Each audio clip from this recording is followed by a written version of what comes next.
Bonjour à tous, soyez les bienvenus sur Western Armenian TV. Les titres principaux d'aujourd'hui.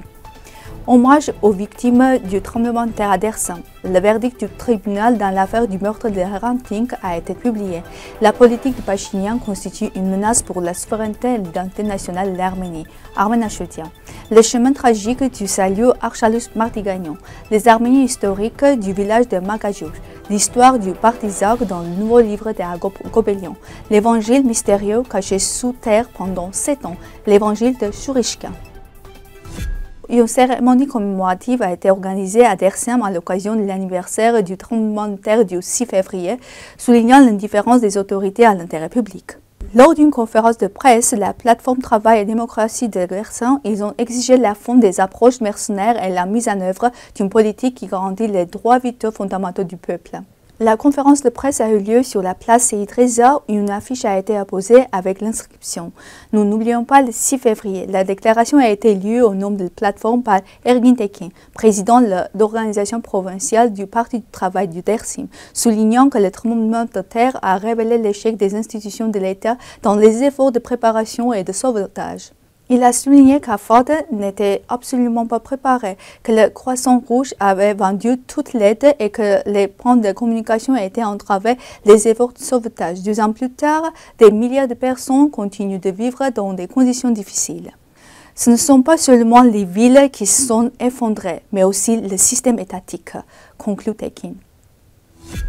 Lors d'une audience reprise le 7 février, le tribunal a condamné 9 personnes à la réclusion à perpétuité. Les avocats de la famille Dink rejettent catégoriquement la décision affirmant que l'affaire n'a été pas incomplètement étudiée et feront appel. Le vice-président de l'APR, Armen Achutian, a réagi durement aux récentes déclarations de Nikol Pachinian, les considérant comme cyniques et dangereuses. Selon lui, l'affirmation de Pachinian selon laquelle l'Arménie a acquis sa souveraineté en passant par la défaite revient à convaincre une personne gravement blessée que l'amputation lui donne une chance de perdre du poids. Au sujet du génocide commis contre les Arméniens, Achutian a souligné que la position de Pachinian n'est pas seulement une lâcheté, mais aussi une déformation des réalités historiques. Il a souligné que la reconnaissance du génocide des Arméniens faisait partie des calculs politiques internationaux, mais que le rejeter en tant que dirigeant de l'Arménie était inacceptable. Selon Armen Achutian, la politique Pachinian constitue une menace pour la souveraineté de l'identité nationale et le positionnement international de l'Arménie orientale. Archalus Martigagnon, qui a traversé les horreurs du génocide contre les Arméniens et a miraculeusement survécu, a parlé de ses expériences au monde entier. Durant les jours sombres de 1915, il assiste au meurtre de sa famille, son père, sa mère et ses frères et sœurs. Torturé, il devient la victime d'esclavage, fut vendu sur les marchés et contraint de vivre dans les harems des riches hommes kurdes et turcs. Il a été contraint de renoncer à sa foi chrétienne et de se convertir à l'islam. Cependant, après des années de souffrance, Archalus a trouvé le chemin du salut en rencontrant de manière inattendue un berger arménien de son enfance. Il s'enfuit et trouva refuge dans les montagnes, se cachant pendant des mois dans des grottes rocheuses. Aujourd'hui, l'histoire de Martigagnon n'est pas seulement une tragédie personnelle, mais aussi un témoignage des horreurs du génocide des Arméniens. Son souvenir perdure, nous rappelant la douleur du passé et le plaisir de justice.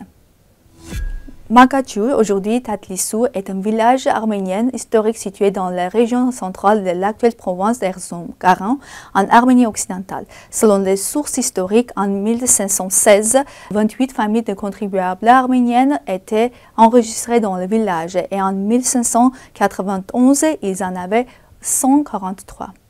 Le village de Magajour ainsi que Kazmiko et Garatouche étaient des villages peuplés d'Arméniens, sur le territoire desquels de nombreux monuments religieux arméniens ont été découverts avant et après l'adoption du christianisme. Des sources indiquent que les vestiges d'un temple dédié à la déesse Anaït ont été retrouvés près de Kazmiko. D'autre part, près du village de Garatouche se trouvait le monastère de Tate Barthélemy, qui était un centre religieux important pour le peuple arménien. À Magajour, il y avait l'église Saint-Gevorg et Saint-Astvatsatin, qui étaient les centres spirituels et culturels de la communauté arménienne.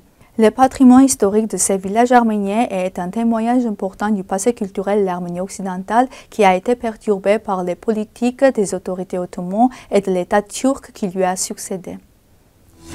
Dans le cadre des rencontres qui ont débuté le 25 janvier, le 1er février a été présenté le livre Jacob Gobellion, Le Tétard dans la vapeur furieuse, qui raconte l'histoire de Bartizak. L'auteur a travaillé sur ce livre pendant 15 ans en s'appuyant sur les récits de son père et en visitant personnellement les lieux. Le livre est important étant donné la rareté des informations sur le Bartizak. À la fin de la réunion, Gobellion et Taguy Tomassian bénit le livre avec du vin en mémoire d'Edouard Tomassian. Il existe de nombreux témoignages dans l'histoire arménienne sur les évangiles et des manuscrits qui ont suivi le chemin du salut, dont l'évangile miraculeux de Shurishkan. Les légendes racontent que l'évangile de Shurishkan a été écrit en 1498. Lors de l'exode arménien de 1603-1604, cet évangile fut transféré au monastère Saint-Pasteur Kesarati à Shurishkan, en Perse.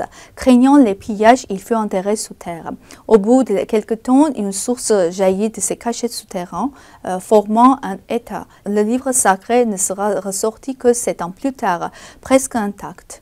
3 siècles et demi plus tard, en 1973, Nerses et Matthäus Tsaroukian ont fait don au Madénatéran de l'évangile de Shurishkan, qui contient une grande odyssée. Ainsi, la lumière et la puissance rayonnante de ce trésor de la culture médiévale se transmettent de génération en génération. L'évangile est connu par les croyants pour sa réputation de source de problèmes et de maladies. Selon la tradition, la dimanche suivant Pâques, accompagné d'un grand cortège de pèlerins, est transformé du Madénatéran au Saint-Monastère de Mourny dans le diocèse d'Aragatsottan, l'église de Gévort où elle est conservée jusqu'à tard dans la soirée.